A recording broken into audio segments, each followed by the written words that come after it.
I shouldn't be here. I shouldn't be alive. No one survives this long, not without water, not without food, not without hope. But the ocean didn't kill me. The sun didn't burn me away. The sharks didn't drag me under. 72 days adrift in nothing but a flimsy raft, a speck on the vast Atlantic, a man slowly being erased by the endless blue. It started as a dream, an adventure across the Atlantic. Just me and my boat, Napoleon Solo. I had planned everything. Every supply accounted for, every possible danger prepared for. I had spent years reading about the sea, learning its moods, its treachery. I thought I knew what I was doing. The ocean didn't care.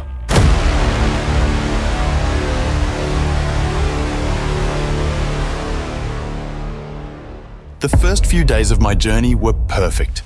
The wind filled my sails, the sun warmed my skin, and the world stretched out before me, endless and full of promise.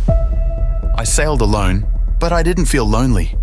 The sea kept me company, the waves whispering against the hull, the stars overhead like old friends. There was a kind of peace in the solitude, a quiet rhythm to the days. And then, one night, everything changed. I was asleep below deck when the impact came, a violent, gut-wrenching crash that threw me from my bunk. The sound of splintering wood filled my ears. My first thought was that I had hit something. A floating container, maybe a rogue wave had struck harder than usual. But the boat was sinking, fast. Water poured in through the breach. I scrambled to grab what I could, my emergency bag, my raft, anything that wasn't already lost to the sea. My hands shook as I yanked the inflation cord on the life raft, watching as it burst open, my only hope in the middle of the abyss. I barely made it in before Napoleon Solo disappeared beneath the waves. 1 second, it was there.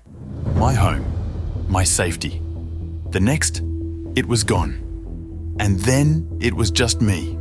At first, I was in shock. I sat there, floating in absolute blackness, the water slapping against the raft, the silence deafening.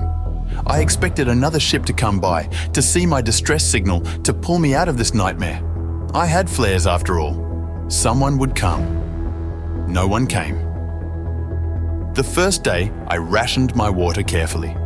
A sip in the morning, a sip at night. I still had food, some biscuits, a few chocolate bars, barely enough for a week. The sun was brutal, scorching my skin, turning the rubber of the raft into a frying pan. The salt water dried in white streaks on my arms, my lips already cracking. By the third day, thirst became my enemy. My water supply was almost gone. My body screamed for it. Every breath was sandpaper, my head pounded. The ocean surrounded me, endless, infinite, mocking. I had never felt so small. By the 5th day, I was starving. My stomach felt like a hollow pit, a gnawing emptiness that wouldn't let me sleep. I tried to catch fish with a makeshift hook, a bit of wire from my survival kit tied to some string. The fish swam beneath me, just out of reach, teasing, glinting in the sunlight. I watched them, delirious with hunger, my fingers trembling. Then came the sharks. At first, just shadows in the water. Long, slow-moving shapes circling beneath the raft. I told myself they were just passing through, that they weren't interested in me. But they were. One of them nudged the raft, not an attack, just testing. I froze, my pulse hammering in my ears. Another bump.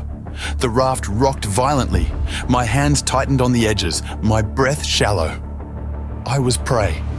I needed food, I needed water, I needed to fight back. I had read once that sharks were afraid of sudden movement, that if you looked them in the eye, they might back off. But how do you stare down something that lives in the dark, just beneath the surface? Then, on the 9th day, the Dorado came. Bright golden fish, darting just beneath the raft, curious, playful. They followed me, drawn to the shadow of the raft. I saw my chance. I sharpened a piece of metal from my survival kit, tied it to a rope, and waited. Hours passed. My arm ached from holding still. My vision blurred. But then, strike! The fish flailed, silver and gold flashing against the deep blue. My hands fumbled as I pulled it in, my muscles weak, my stomach twisting in hunger. I didn't think. I didn't hesitate. I tore into it raw, the blood warm, the flesh salty. It was the best thing I had ever tasted. Days blurred together. My body shrank. My skin burned. The salt ate away at my flesh, open sores forming where my clothes had rubbed against my skin. My tongue swelled. My lips cracked open, bleeding when I tried to speak, but there was no one to talk to. The loneliness became its own kind of torment. I started whispering to myself, to the fish, to the ocean. Sometimes I heard voices. Sometimes I thought I saw land. Then came the storm.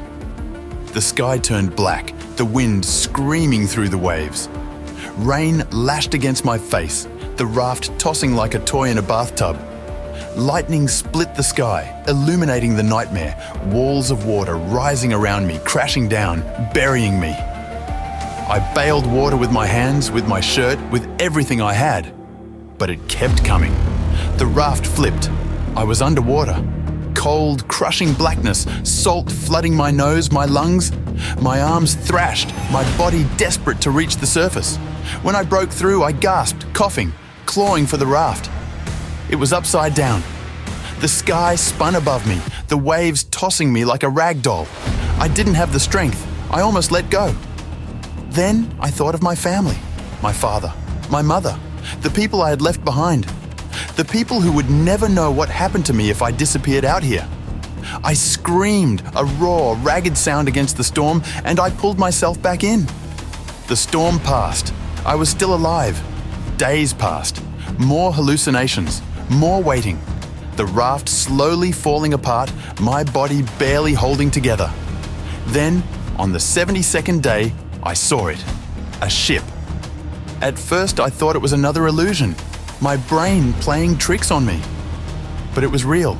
It was moving toward me. I tried to wave, but my arms wouldn't lift. I opened my mouth to scream, but my throat was too dry. Then, movement. They had seen me. Hands reached down, pulling me up. I collapsed on the deck, my body shaking uncontrollably, my skin burned, my ribs showing through my wasted flesh. I had survived. 72 days lost at sea. 72 days fighting the impossible. They said I shouldn't have made it, but I did.